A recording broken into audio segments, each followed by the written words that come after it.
I'm Matt Valley, and welcome to episode number 80 of the Rock and Roll Research Podcast, where we share the super cool backstories and side gigs of the research and insights pros that you trust.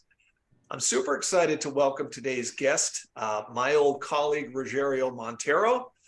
Now, today, Rogerio is the Global Chief Client Officer for a really cool company called Worthix, which offers a customer value alignment platform. We'll talk about that in a minute. He's been there for the last, 5+ years, I guess. Now, we met in the mid-teens, mid-20 teens, when we were working together at GFK, which was really cool. But I know that you started your career in Brazil, working on the client side for great companies like General Motors and Mondelez. And along the way, you've had some senior roles at suppliers like Ipsos and Kantar as well. I should mention also that you're helping to steward the next generation of researchers along by serving on the board for the MSMR program at Michigan State. So good on you. That's very cool stuff. Now, there's a lot of cool things about Rogerio. So if you know Rogerio, you know he's cool. So you might not be surprised to learn that he's a surfer. But we got to talking when we ran into each other at TMRE in San Antonio a couple of weeks ago about this really interesting story. He had me on pins and needles, captivated, telling me about his early entrepreneurial story back in Brazil that nearly sunk him financially, or maybe nearly is not the right word. Maybe it just did. But fascinating story and lots of lessons to learn. So looking forward to chatting about all those things and more. Welcome to the podcast, Rogerio. Well, Matt, thank you so much. Like you said, well, I hope to keep the same engagement that you opened this conversation. So looking forward to that. Thank you so much. I feel honored to be talking to you, your audience. I just love it to see you again after, quite a bit of years, I would say, right? Yeah. The TMRE. So yeah, I'm ready here to talk to you and then the audience. So let's roll it. Excellent. Yeah, I was so excited. Heading to the exhibit hall in TMRE, I'm like, that's Rogerio, and we haven't talked in a while. So awesome. It's great to reconnect. So yeah, super happy to have you on the program. Well, let's start where I always like to start. And that's on the research side, right? So you've been in this space for a good long time. Tell us a little bit about how you got started, and then bring us to the current day and tell us a bit about Worthix. Awesome. Yeah, it's interesting.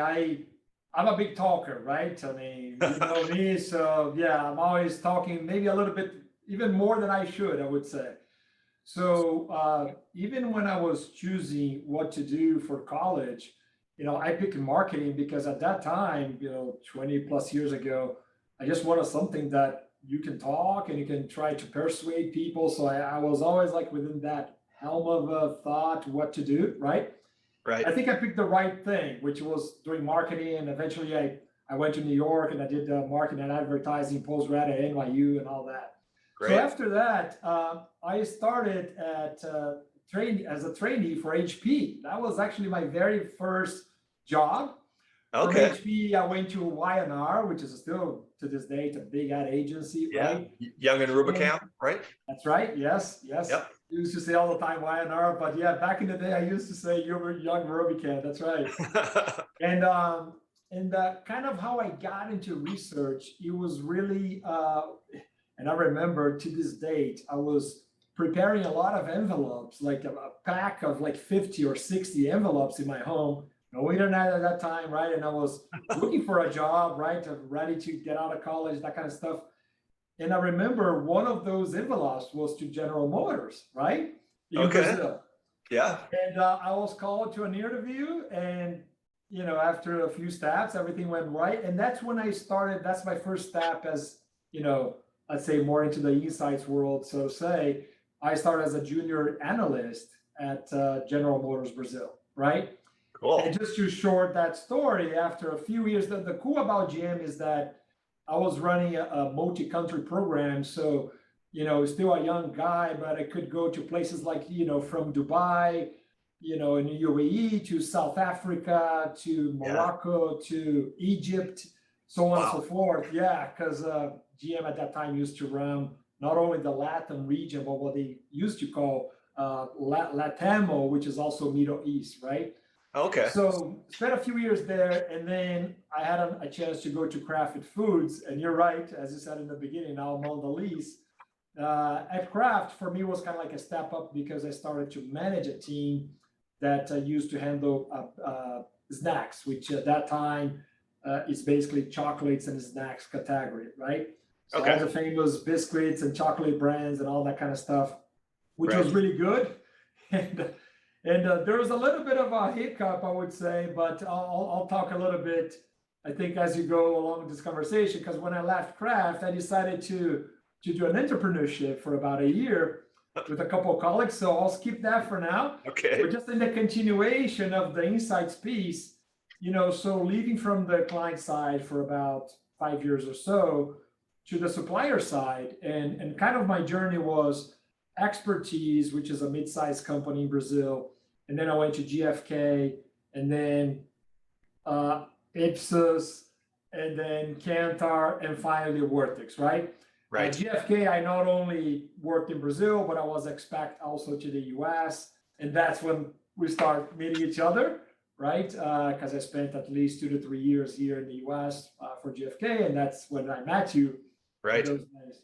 So yeah, so it's been quite a bit of a journey in those companies, and kind of like what led me to Worthix back in 2017 is, being in this, let's call traditional industry for about, the supplier side for about 13 years, I guess, or so. Mm-hmm. I met our founder and CEO, and by a very big coincidence, we had the same mentor in the past. And I used to lead the West Coast business for Kantar, the TNS division, right? And when Guy, our founder and CEO, went to San Francisco to start developing Worthix with the UC Berkeley professors, this mentor of ours said, hey, there's someone in San Fran that you should meet for sure, and all that. So at that time, I just met him and his brother and a couple of colleagues, like as a meet and greet, where to go in the city, what to do, and those kinds of things, right? But as he was evolving the technology and developing the technology, we, how can I say, we started to flirt a little bit and potentially working together. And I would say that flirting took about a year and a half or so, because at that time I was invited to go back to Brazil to lead the loyalty business for Ipsos. And the flirting keeps going, and eventually became a marriage. So let's put it this way. Yeah. And that's when I decided to go to Worthix. And kind of like the trigger for me was, okay, I can not thank enough all of these companies from everything that I've learned, right? These big companies and work with big clients and, global accounts and traveling a lot and so on. But kind of the proposition of Worthix, and already explained a little bit, it was really an innovation that is completely different from everything that I've seen before. So in a nutshell, we're not in the space of measuring satisfaction, NPS, and those kinds of things. We're more in the space to measure value, what truly value means for the customers. But the way that we do that, it's kind of like a outside-in approach. So it's an AI, it's the only AI in the world in the front end to converse with the customer. So instead of designing a questionnaire, we focus on what Matt wants to talk about a product or service that we're measuring. Right. And I just got fascinated about, this value prop. And at that time, we're like tiny, like really tiny company. Yeah. And I decided it was kind of like a big bet and big risk. And I remember it hurt a lot of my stomach, and my wife was like nerve-wracking for a few months, right? And unfortunately, the journey went pretty well, and been a little bit over 5 years now. And today I lead some of our global accounts, so it's beyond the US. Of course, some of those in Brazil too, because of the language, right? Yeah. And continue to grow, continue to looking for talents, and helping the company and the people to grow. So that's pretty much it, kind of the summary of all of that. Yeah, that's great. And what kinds of companies are you working with at Worthix? Yeah, we work, it's a full range that goes from automotive to financial services to insurance to telecom. Within financial service, I'm talking about, from banks. So within banks like credit cards and Sure. mortgages and so on and so forth. So everything that has a lot of volume in terms of clients is our core, right? Yeah. So telecom, you got millions of clients. The automotive, yeah, you got tons of clients. Insurance and so on and so forth. So all of these companies, retail is a big one too. Okay. So all of these clients that have tons of database and tons of contacts, that's Sure. kind of like our core, Yeah. because we really bring, I would say, it's almost like a qualitative at scale what we do for our clients, right? So these Yeah. we do for them. Yep. Yeah, you said something as you're describing what you do, and instead of writing a questionnaire, you talk about what I want to talk about, right? And I think about so many times as a survey taker, where I've been presented a survey about a brand or a company or an experience, and I answer all of these closed-ended questions, and I never get to say, I've got something that's like, oh, there's something I really want to say about this. And I finished this survey and I never had the opportunity. So does this help mitigate that kind of frustration? Absolutely, yes. So not only that, you're spot on. So what you're talking is more related to not only the length of the questionnaire, but you can't wait to talk about the heated pool in the hotel that you've been to, but all the questions about the waiting time, the hostess, and the cleanness of the room, and you're like, I want to talk about the pool. So you're right. So I mean, we got right into the heart of what people want to talk about. So it's really like reversing that process. I'm fascinated about the value piece because, say that you're in a entertainment, a theme park, right? You might heavily complain about the line because nobody likes to be in lines. Any traditional survey would tell to that park that, look, I mean, this is the most frequent complaint and you should fix that. Whereas Worthix could say, yes, this is the most frequent complaint, but it's not necessarily harming your perception of value. And you still go back to that park, every year with your family. So, or annual fee in the credit card that you heavily complain, but you're not canceling that credit card because of that complaint. So we kind of like separate the weeds from the chaff from all the complaints that people are talking about. What is truly harming value, as well as the positive side of things. So it's kind of like in a more strategic output, so to say, to lead to prioritization of actions and things like that. Yep. Yeah, got it. Cool. Makes sense. Awesome. Yeah. All right. So when I learned that you're a surfer, I wasn't terribly surprised by that. So tell us a little bit about that. Yeah, I was about 10 to 12 or so. My parents bought an apartment on a beach in Brazil called Guarujá, and it's just about an hour and a half from São Paulo, the capital, right? Okay. So it was pretty convenient for us to go at all times, almost every weekend, so to say, not to mention, the longer vacation periods and all that. And it was just a couple of blocks from the beach. And I just started to, I don't have like a hard time to make new friends, right? As I think you can probably tell. So in a fairly quick fashion, I met some neighbors and, parties that we've been to and all that. And oh, you surf? No, I don't. And I bought my first board. I remember it was not easy, but I just got into the love of it for many reasons, right? I mean, it really, at that time, I cannot say that I had a lot of stress, but it's just a really good exercise. Number one, I've always liked water. I've always liked to swim, and I always like to be in the ocean.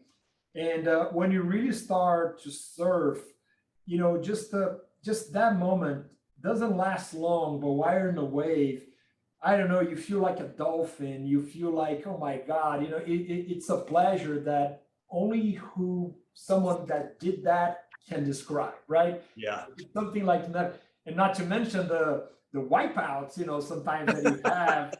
Yeah. And you really have a shaky ocean. And I used to be like far down, like sometimes I got scared because, that strap sometimes just erupts and your board goes away and you have to swim back to the shore.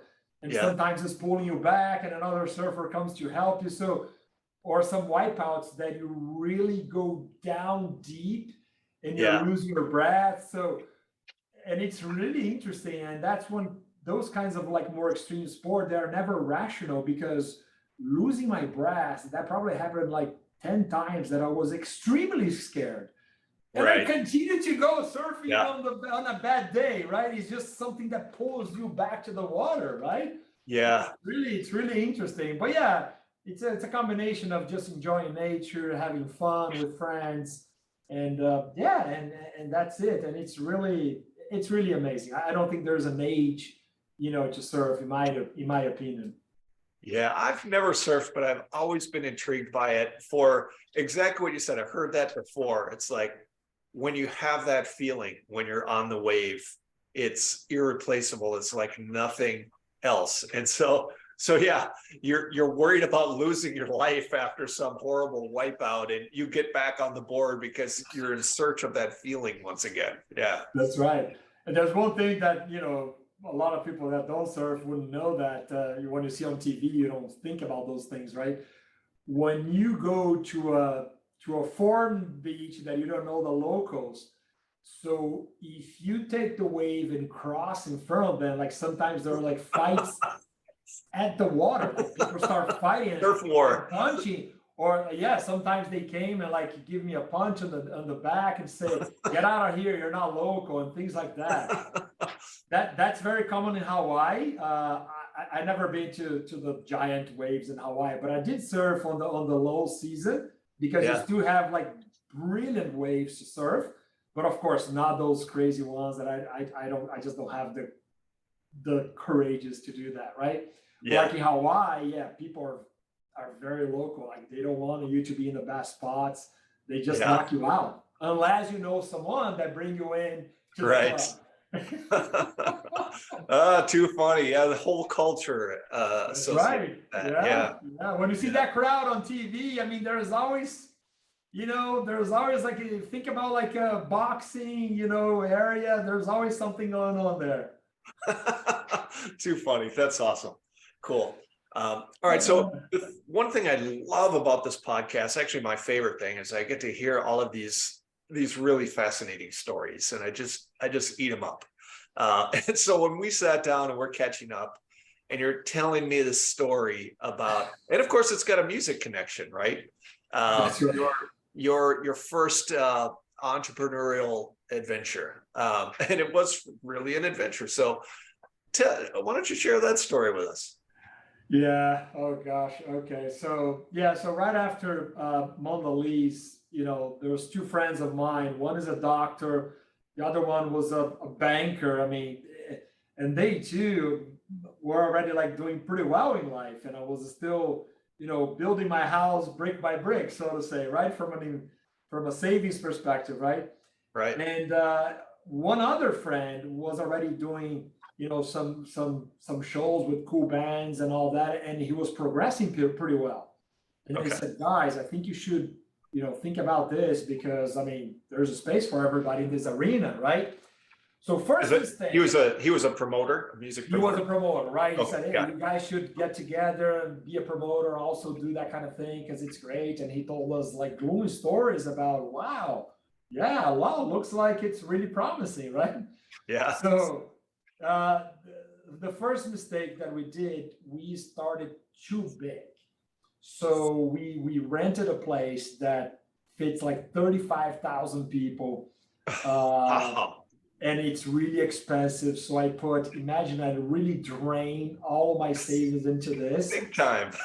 Big time, right? Like everything on my combined in the years, I put that in. So we rented that place. At that time, I'm not a big fan of country music, but at that time, there's this particular group or band that was really good. And every time that they play is like 20, 30,000 people, right? Right. And this story is particularly in Brazil, and in São Paulo in September is typically a dry season, right? You don't have rain a lot. And if you do, it's just like, a little drizzle for like half a day or so, but that's it. So when we saw kind of like the weather forecast was the best time, because one thing that I learned is that 80% of the tickets that are sold are pre-sold tickets, right? So people Pre-sales, buy in yeah. advance, pre-sale, right? Yeah. Then Because you know where you're at, right? that's right. Yeah, people go online and all that, and they buy, or we did even a partnership with a telecom company in like 65 malls in Sao Paulo that people could buy the tickets. I mean, there's nothing more perfect, right? I mean, yeah, Yeah. because we put the logo of that telecom company on the ticket and all that, so everything was so perfect. So the pre-sale typically happens, kind of like the bulk of it typically happens in about 2 to 3 weeks before the actual day, right? Okay. And the week before even more. So during that 2 to 3 week timing that I'm describing, São Paulo temperature was like 25 degrees lower than typically is. So it was kind Oh, of like, I would say kind of like 45 to 50 weeks, kind of chilly. And it was was it an outdoor venue that you had booked? outdoor, right? Okay, okay. Yes. It was dry season, right? So, Yeah. so lower temperature, a lot lower than typically is, and raining every single day for like 2.5 weeks.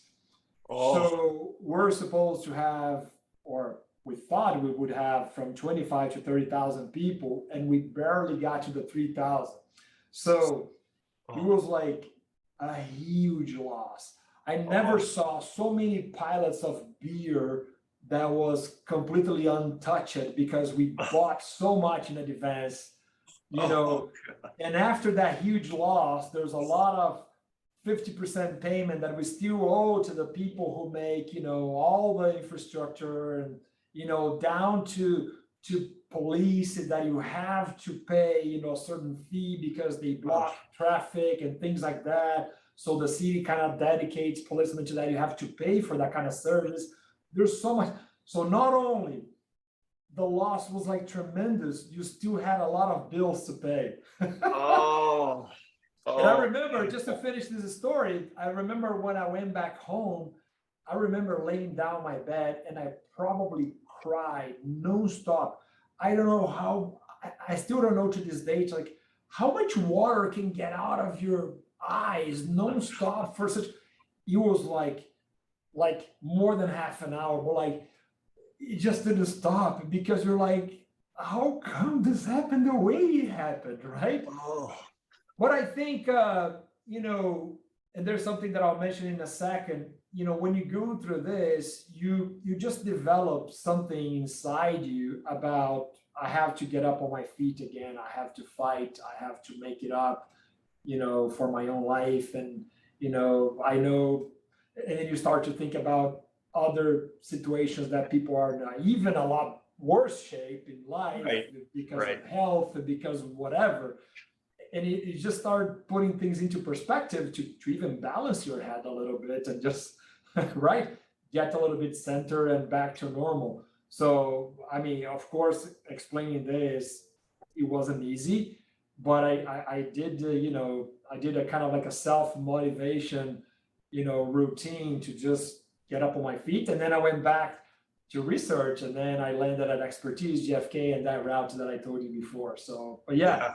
Yeah, And I think everybody has a piece of that in life, right? I mean, we all have our ups and downs, and financially speaking, and even emotionally speaking, because it was a hard hit. This was yeah, definitely like a really downside of my life. 2005. yeah, yeah. Wow. Wow, what a hard set of lessons to learn. So did that fast forwarding now? So thank goodness you had research to welcome you back, right?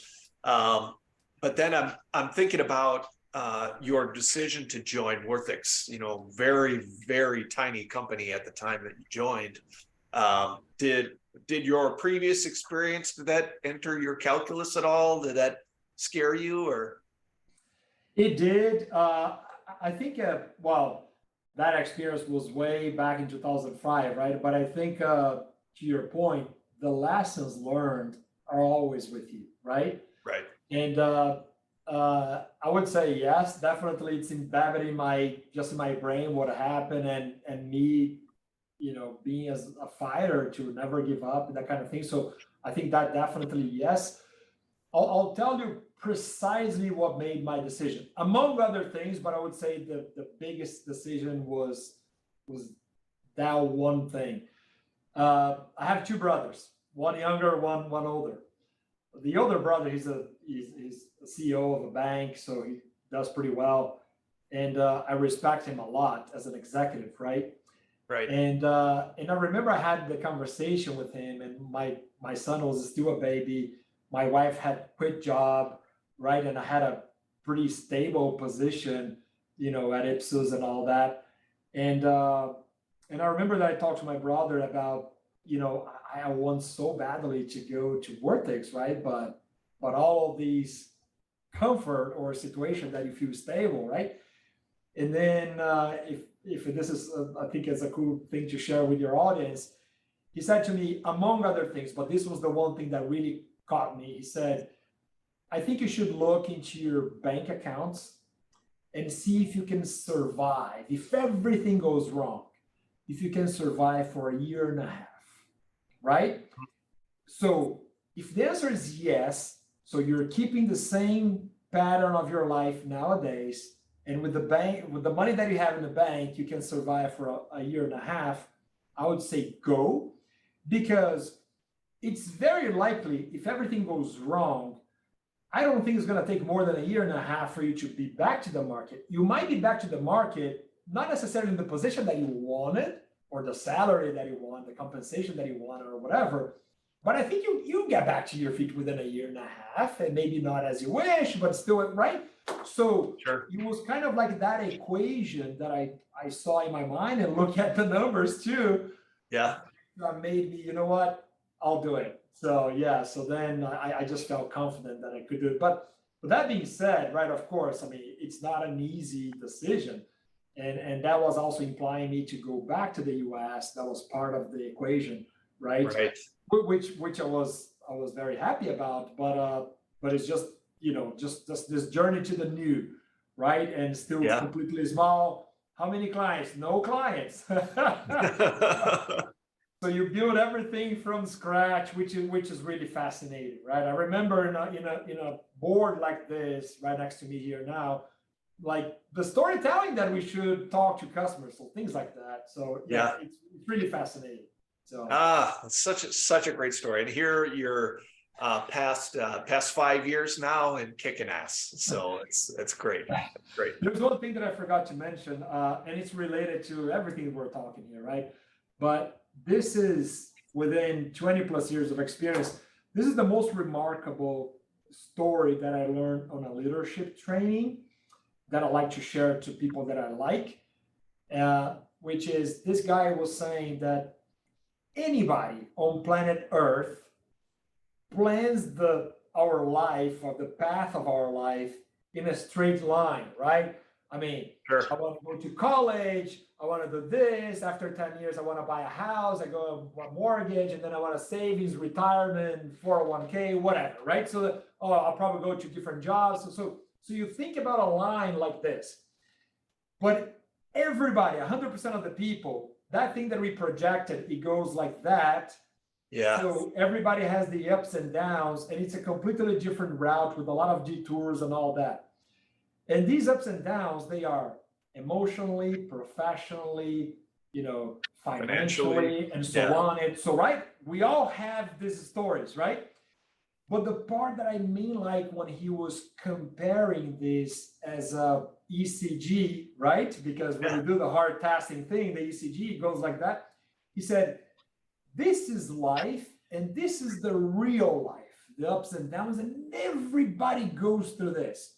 Now, we play in the straight line, right? Remember the straight line? He said, what the straight line means, you're dead. Yeah. Yeah. It doesn't exist. So that line is when you're dead, doesn't exist. So that to me was so powerful, because whatever happened in my life after that training, that leadership training, I always remember this guy talking about it because life is so dynamic and it always goes in the up and downs, right? So just having that mindset and that story in mind helps a lot to put yourself back to the center when things are not so good, and so on and so forth. So anyway, I thought it was kind of nice to share that too.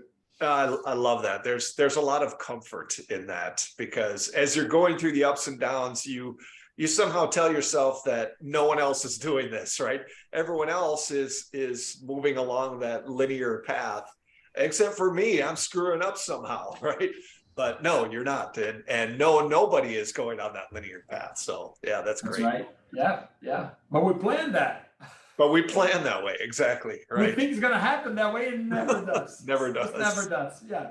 Totally cool. Awesome. All right, so here you are now, and not only are you still in the insights world, general space, right?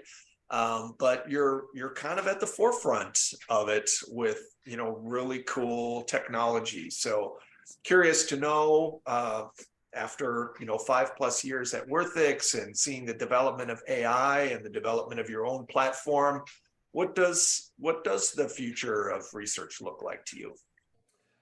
I would say, I would say the first word is, I think it's going to be conversational based, more and more, right? And just to illustrate a little bit, and we try to give the first step towards to that, right? But talking about the future, think about IoT, right? And what this can provide to this world still. So think about Matt getting into his car, turn the engine on and all that. And then the IoT out of your infotainment starts, hey, Matt, do you have a couple of minutes to talk to me? How is the bumper of your car? Is it smooth or hard or whatever? So it's kind of like a conversation that will go like dynamically, for example, whether in the car or we're in a waiting line, or you're waiting for your physician, and then you got your phone or something, and then you're doing, I don't know, something even with the visuals or some robot talking to you kind of thing. So I think it's going to be more and more. The other thing that I really this is like my biggest bet. We are, probably everybody that is looking at this podcast now, we are the PowerPoint age, right? Right. We all grew up with PowerPoint. Well, I would say not back in the day, but eventually PowerPoint became the rule, right? Yeah. And I think PowerPoint has, a date and time, I think, to die. Because if you think about all the reports that we put together from an insights perspective on a PowerPoint, it's a static information, right? Sure. And more, the demand are for real-time information, easy to look at, draw decisions quickly, easy to maneuver. So I'm looking at the US as a whole, but now I want to see the difference between California versus New York. You should be able to do that in 2 clicks and right? So for example, we're working, around those lines. So we're trying to move away from the traditional things to a more kind of like fast pacing and fast visualization of things, and improving more and more the layout and how slick and seamless could be for you to draw insights from what you're paying for, right? And in that sense, I mean, I think PowerPoint, once you get into that mode, because it's a breakthrough, right? People have to really be ready for that mindset change and invite themselves to come to this world. And typically when they do, and they start embracing that and get interested in that, they start looking at the PowerPoint from a dinosaur era perspective. Totally. Right? That being said, of course, I mean, we do like one-pagers, executive summaries and all that. Of course, we do that too. But I think there is a trend that more and more people want to get away from those big files, 80 pages, 100 pages, because we know nobody reads that. But we continue to do that, right? And that's the fun part, right? You still have, for example, in automotive, and that's no secret, if you buy a car, you still get an envelope with 155 questions, on a 10-page thing. And then when you ask, clients, the automotive companies, they're like, I can't believe we still do that. So why do you continue to do that, right? So, Yeah. but because we've always done this way, so there's always like a need of a mindset change of someone to really come and like turn to what is next, right? Yeah. And I think there's a lot to happen. So yeah, that's a little bit of my view. Hear, hear. You're preaching to the choir for sure. Awesome. That's right. All right, Rogerio. So you're a busy guy, right? You've got, I'm guessing, not a whole lot of downtime, but when you think about the media that you choose to consume for, I don't know, insight or enjoyment or information, what are you turning to? It's funny. All of us, right? When we have our streaming or cable TV, whatever that is at home, and you have like that 150 channels, and you really watch 2 or 3, right? I know, yeah. It feels so wasteful sometimes. That's right. I'm a combination nowadays of whatever it's in the Prime Video, Netflix, and National Geographic. And I want to mention National Geographic as kind of like what I want to talk about. Sometimes I said Netflix, something related to it, but I think that goes back a little bit to the surfing. So I've always enjoyed nature, but when I talk about nature, just going a little bit more, expanding that word, I love, for example, I've watched probably any documentary you ask about enigmas of the universe, how the universe was built, how the moon was built, how the sun was born. I watched all of those things. I just love, this whole thing about the universe. We're just a tiny little thing in the middle of something that is, it's even hard to conceive how big is the universe, right? So universe, wild Africa, lions against hyenas and all that. I just love that. And ancient Egypt, I just love it. And I've been to Egypt, and maybe when I went there, I got this, just fascinated perspective about, my God, how did they do this pyramid? How did they carve this stone, with their hands? I mean, with just like tools, medieval tools. I think it's just mind blowing, right? I mean, you just cannot believe what you're seeing in front of your eyes.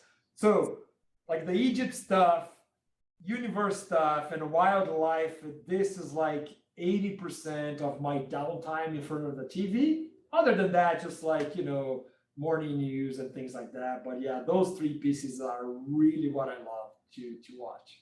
Cool. Awesome. Yeah. Great stuff. Well, this is the Rock and Roll Research Podcast, Rogerio. We touched on music with your entrepreneurship story, but this is what I really want to know here, and in particular because you're from Brazil. I'm a metalhead. Sepultura is an awesome metal band from Brazil. So don't let that bias your answers here. But let's say, Rogerio, you're stranded on a desert island. Maybe you've got a surfboard. It could be. But what I do know you have a record player, because vinyl is cool. So you've got a record player, and you can choose 3 records to keep you company for the rest of your days. What are they? I would say the Gonna Fly Now, that Rocky Balboa song, Oh, yes. The Rocky funny. theme. I think that is because, whenever the date was of that movie, right? Maybe 20 years ago or so, whatever. I watched that movie longer than that, Rogerio. I watched that movie like 15 times or maybe 25 times, right? But that song has a lot about resilience and I mean, just don't give up, and that ties back to a little bit of the stories that I told you. So I think that would be like one. The second one, like you said, I'm from Brazil, so definitely a samba song. Yeah. And I would have many names here, but just the samba has this kind of a, just the joy, right? I mean, just bring the smiles in the face. It just pumps people up. If people are sitting they get up on their feet when they start to hear samba and all that. So that would be Yeah. definitely the number two. You can't possibly be in a bad mood, even by yourself on an island, if you're playing samba. That's right. Yes. Yes. No doubt. If you've been to one of the, what we call the, rodas de samba, which is like, when people get in a circle and start some music like that. I mean, yeah, there's no way to be still. People start moving, Yeah. even if you're like the most conservative person in the world, people still do something like this, they still like move a little bit because you just cannot be still, right? I mean, it's really interesting. It's really powerful what the music does to you, right? Yes. The third one, if you allow me to go a little bit offside here, because if I have like a, something that is like a player record thing, might not be necessarily, but nowadays I have this app, and let's say that I would have, I don't know, I think we're gonna have something like powered by the sun, so I can keep my cell phone always with the battery on or something, and with the signal, just for the sake of what I want to say, the concept behind. So, as you said, right? I mean, the life is already really stressful in our daily work, and sometimes even drains a little bit of my sleep time. Just the roller coaster in your head. You know exactly what I'm talking about. Sure. And most recently, I have this app called Calm, and it's really interesting that, and because if I'm on a Australian island and like, oh damn, I'm gonna die here, it's really interesting. All of these chapters and different professionals that you have in this app, and all of the chapters is about 8 to 10 minutes, so they're quick, right? But they are said in a pace and in a tone of voice that calms you down, that put things into perspective, that controls a lot of the breathing and all that. So even if you're like in such a beautiful island and all that, and you might be hungry and all that, and you might be crying because you're not seeing anybody else and all that. So I would love to have access to Calm. Yeah. Because this app has been, a really big ally for me. Yeah. Almost like as a personal therapy that honestly, people laugh and take pictures here in the office at all times. I literally almost every day after lunch, I lay down on a couch that is like in the middle of our office, or not exactly in the middle, but kind of like everybody can see. Yeah. And I just put a little thing here on my eyes, to cover my eyes, and I just lay down. And sometimes I even like fall asleep within like 5 to 6 minutes because it just gives you a pause, right? Just a mental pause that is really important. So even if it's like 10 to 15 minutes, to me, it's really re-energizing. So if I'm in that kind of island and I start to be sometimes depressive and all that, I think that would be my third one, even though it's not a record or song per se. Sure. If you allow me to put that down too, I would. I'll let you get away with it this time. I do have one question though to ask, Rogerio. So this Brazilian country band that you promoted back in the day, does it instantly put you in a horrible mood if you ever hear their music nowadays? You see that I almost choke? Oh yes. Sometimes, and it happened, right? I mean, sometimes I just I don't know. I'm just like, watching news or something, or watching like a, comedy show, and they're like being hosted or whatever. It chills me. Yes, absolutely. Oh God. I don't even want to talk about them or their names. I know it's, oh God. Yeah, no, completely.